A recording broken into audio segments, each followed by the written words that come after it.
Hello, everyone, and welcome to our new episode for the podcast for the project European Future Green and Sustainable. I am Greta, I'm from Lithuania, and I'm your host today. Uh, Yeah, hello everyone. My name is Dimitris and I'm from Sweden. Thank you for inviting me to the show. okay, so today our topic is the myths that we believe about eco-friendliness and sustainability. So, if you're ready, we can start. Yeah, of course, anytime. Okay, so firstly, I want to ask you, why is it important to preserve our environment? First of all, this is not a myth. This is a reality, I believe. Yeah, but it's a really good introductory question because now it's more than ever, I believe, like an important issue to preserve our environments. This is the only one we have, basically. Like all of our resources come from the environment that we live in. And if we don't take responsibility to take care of it, then who is going to do that?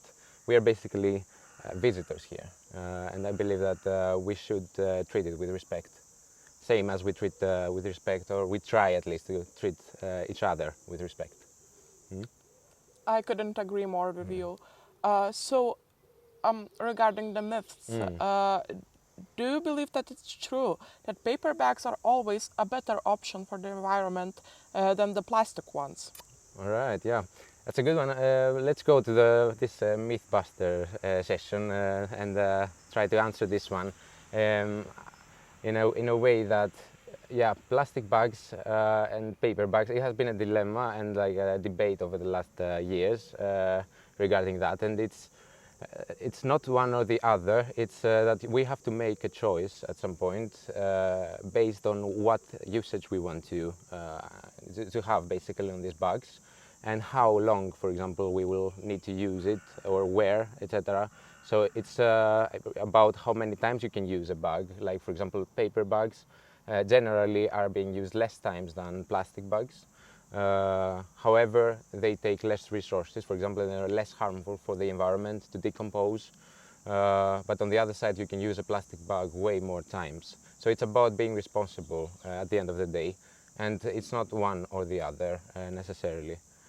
So I would say that depends on what usage we would like to have, and to just take the responsibility for it and just go for it. But remember that if we buy a plastic bag, it's always better to make sure that we can reuse it, and we actually do.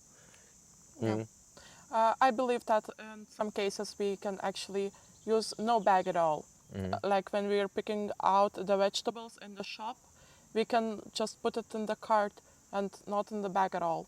Right, yeah, I have seen that many times. Yeah, I mean, if it's one or two products that you can carry with your hands, like that would be even better. I mean, do you do that quite often? Like that you Yeah, just grab something and you don't yeah, need, and especially now since the supermarkets are they ask you before giving you a bag, uh, so you always have the choice to say no, I don't need one.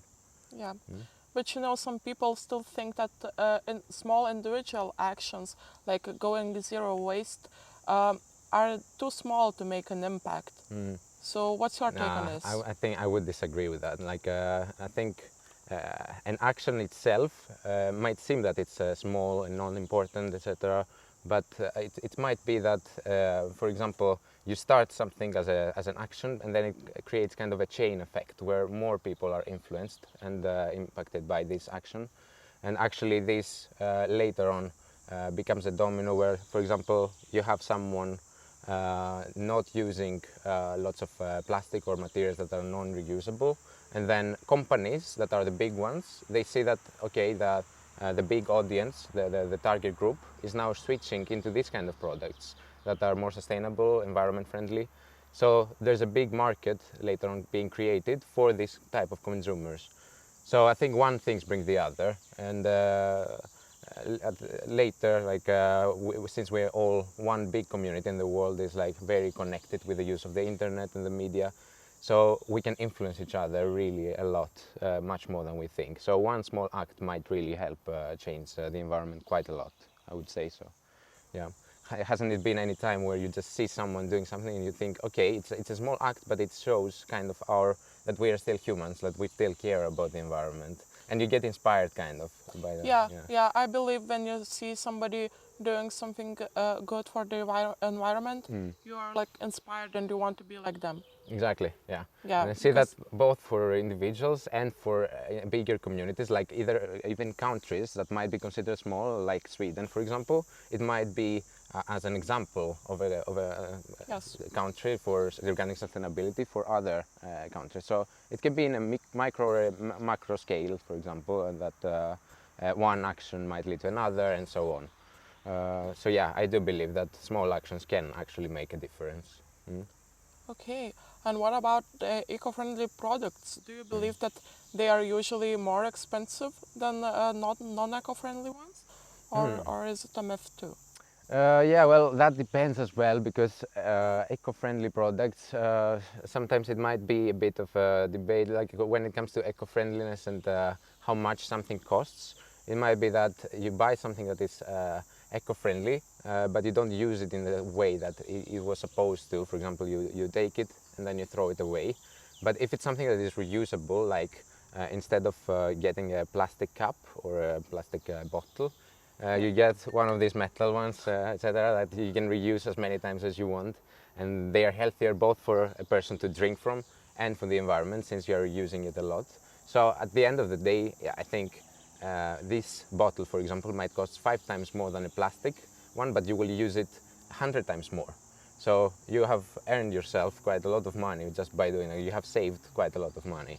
So I would say it's about the quality that matters mostly, and it might be that as a first glance you see that okay, this product is a lot cheaper, but we have to see the conditions that it has been made for, like the products that have been used, whether they are renewable sources of energy or not, and then if it's reusable. So I would say that eco-friendly, like if you see it from an outer perspective, like more of a general scope, it's actually worth buying, and it's more cost friendly. Like it costs less to buy eco-friendly products.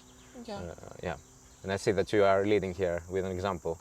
Yes, I believe so too, because like this bottle costs like 15 euros or something, but you can use it every day, you can refill it so many times, and like the cost of the plastic ones are like less than euro, but if you buy them every day, it costs more in the long Exactly, run.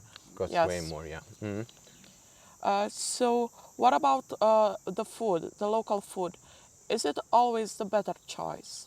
Yeah, well, that from a perspective that it's of course up to each person, like what they like or not.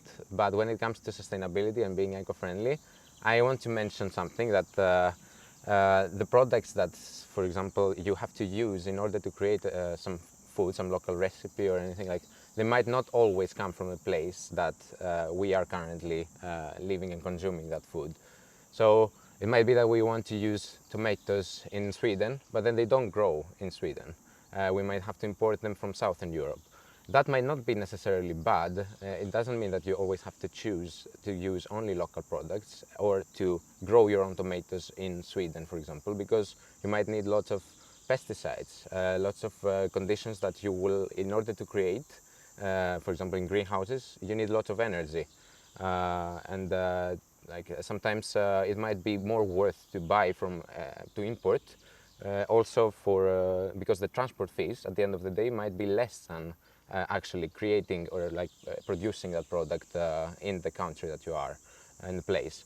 And also I think we can agree that the taste might also kind of vary. I don't know if you have tried vegetables and fruits from Northern Europe. It depends on the taste, of course, but I would say that usually when it comes to tomatoes, cucumbers, etc., I would like to these stuff to be from some warmer places and grow naturally instead. Yeah. Yes, and the next question regarding the biodegradable plastics. Do you think that they are eco-friendly, or sometimes they are like not the most sustainable choice? Yeah, yeah, I think in general they are eco-friendly, but we need to consider a few factors, and one of them is that biodegradable plastic needs certain conditions in order for it to be actually to be uh, decomposed, so to say, and that is that you need to achieve conditions of very high temperature in some cases, where we don't find that. For example, if you get a product that is supposed to be biodegradable, then just by throwing it somewhere, it doesn't mean that it will decompose itself faster than any other plastic product, for example.